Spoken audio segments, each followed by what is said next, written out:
નમસ્કાર તાલીમાર્થી મિત્રો, હું શ્રેયા પટેલ, સુપરવાઇઝર ઇન્સ્ટ્રક્ટર, ઔદ્યોગિક તાલીમ સંસ્થા મોડાસા આપ સૌનું હાર્દિક સ્વાગત કરું છું.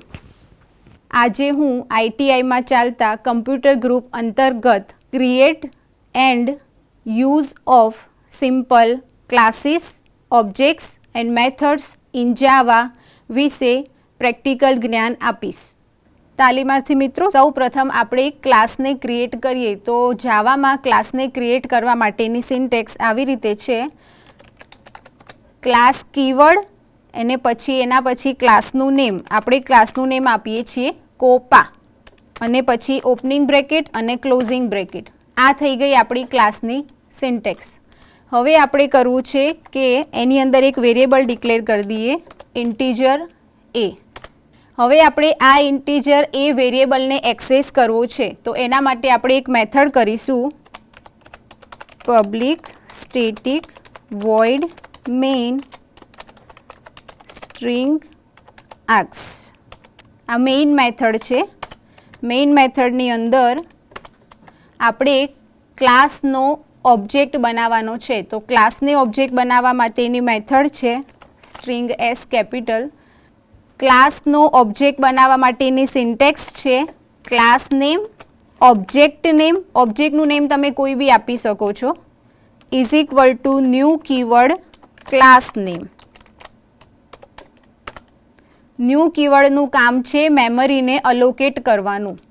તો અહીંયા આપણે ન્યૂ કીવર્ડ વાપરીશું તો ઓબ્જેક્ટ C1 માટે મેમરી અલોકેટ થશે. હવે આપણે એ ઓબ્જેક્ટથી વેરિયેબલને એક્સેસ કરીએ, C1 ડોટ એ. અહીંયા આપણે એને વેલ્યુ આપી દઈએ એક્ઝામ્પલ માટે 5, અને આ ઓબ્જેક્ટથી એને એક્સેસ કરીશું વેરિયેબલને, અને પછી આપણે એને પ્રિન્ટ કરાવીએ. તો પ્રિન્ટ કરાવવા માટે આપણી પાસે મેથડ છે system dot out dot print LN. LN છે ન્યૂ લાઇન માટે, ઓપનિંગ બ્રેકેટ ક્લોઝિંગ બ્રેકેટ. આ આપણે બનાવ્યું મેઇન મેથડ, જ્યાંથી આપણો પ્રોગ્રામનું એક્ઝિક્યુશન સ્ટાર્ટ થાય. એની અંદર આપણે બનાવ્યો છે નવો ઓબ્જેક્ટ C1. એના પછી આપણે C1 ઓબ્જેક્ટથી વેરિયેબલ એને એક્સેસ કરવું છે, તો એના માટે સિન્ટેક્સ છે C1 ડોટ એ. ઓકે. હવે આ ફાઇલને આપણે સેવ કરીશું ડોટ જાવા એક્સટેન્શનથી. એના માટે નિયમ છે કે ક્લાસનું જે નેમ હોય એ આપણી જાવા ફાઇલનું નેમ હોવું જોઈએ.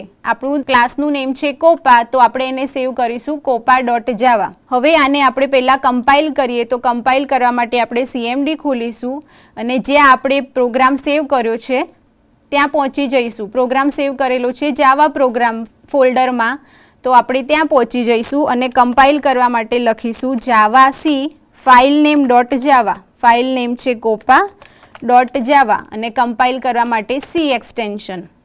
ઓકે. આપણી ફાઇલ કમ્પાઇલ થઈ ગઈ છે. કમ્પાઇલ કરીશું તો આપણી ડોટ ક્લાસ ફાઇલ બની જાય. અહીંયા આપણી બની ગઈ છે કોપા ડોટ ક્લાસ ફાઇલ. હવે આપણે એને રન કરવું છે, તો આપણે લખીશું જાવા અને પછી ફાઇલ નેમ. આપણે અહીંયા વેરિયેબલને ઇનિશિયલાઇઝ કર્યો છે 5થી, તો system dot out dot print LNમાં જવાબ આવવો જોઈએ 5. આપની આઉટપુટમાં 5 આન્સર આવી ગયો છે. તો મિત્રો, આપણે અહીંયા ક્લાસ ક્રિએટ કર્યો અને અહીંયા ઓબ્જેક્ટ ક્રિએટ કર્યો. ઓબ્જેક્ટથી ક્લાસના એક વેરિયેબલને એક્સેસ કર્યો. હવે આપણે આગળ જોઈશું કે એમાં મેથડ કઈ રીતે ડિક્લેર કરવાની અને મેથડને કઈ રીતે યુઝ કરવાનું. તો હું અહીંયા એક મેથડ બનાવું છું, વોઇડ નેમ. મેથડને ક્રિએટ કરવા માટે સિન્ટેક્સ છે data type method name parenthesis. Clear? આપણે અહીંયા વેરિયેબલને ડિક્લેર કરી છે. હવે આપણે એની અંદર લખીએ છીએ system dot out dot print LN અને અંદર લખીશું હેલો કોપા સ્ટુડન્ટ્સ. મેથડ બની ગઈ છે. હવે આપણે અહીંયાથી એક્સેસ કોલ કરવાની છે મેથડને. તો મેથડને કોલ કરવા માટે આપણે સેમ ક્રિએટ કરેલા ઓબ્જેક્ટથી એને એક્સેસ કરીશું. તો એક્સેસ કરવા માટે ઓબ્જેક્ટનું નેમ C1 ડોટ મેથડનું નેમ આપીશું, જે નેમ હોય. આપણી મેથડનું નેમ છે નેમ. આને સેવ કરીશું ને પછી ફરીથી કમ્પાઇલ કરીશું. કમ્પાઇલ કરવા માટે સેમ મેથડ જાવા સી કોપા ડોટ જાવા આપણી ફાઇલ કમ્પાઇલ થઈ ગઈ છે. પછી આપણે એને રન કરીશું તો આગળ ડિક્લેર કરેલો વેરિયેબલ જેને આપણે ઓબ્જેક્ટથી એક્સેસ કર્યો છે એની વેલ્યુ 5 હતી, તો અહીંયા આપણને આઉટપુટમાં 5 મળ્યું. અને મેથડમાં લખેલું છે હેલો કોપા સ્ટુડન્ટ્સ, તો આપણને આઉટપુટમાં મળે છે hello COPA students.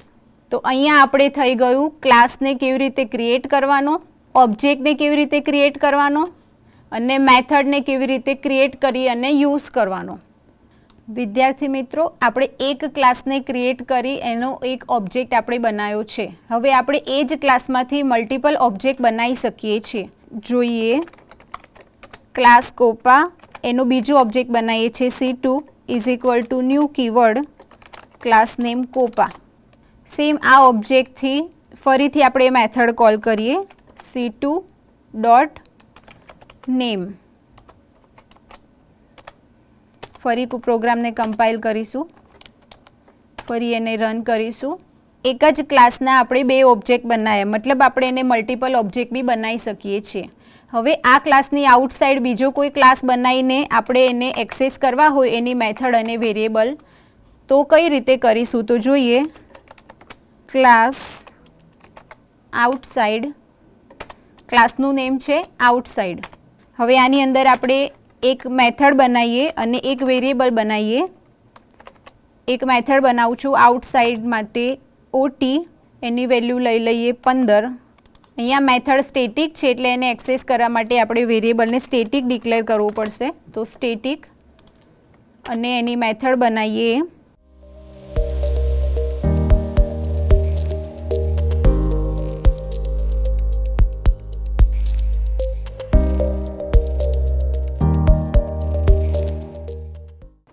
Access from outside. એવું આપણે મેસેજ કરીશું તો આપણને ખ્યાલ આવશે કે આ મેથડ કોલ થઈ જે અધર ક્લાસની હતી. હવે આપણે શું કરીશું, આ જે ક્લાસ બનાવ્યો આઉટસાઇડ એનો અહીંયા ઓબ્જેક્ટ બનાવીએ. Outside OS is equal to new outside. Syntax same રહેશે, class name object name is equal to new class name. હવે એને આ ઓબ્જેક્ટથી વેરિયેબલને એક્સેસ કરીશું. OS ડોટ વેરિયેબલ નેમ છે OT અને એને આપણે પ્રિન્ટ કરવા માટે લખી દઈશું system dot out dot println અને મેથડને કોલ કરાવીએ OS ડોટ અધર.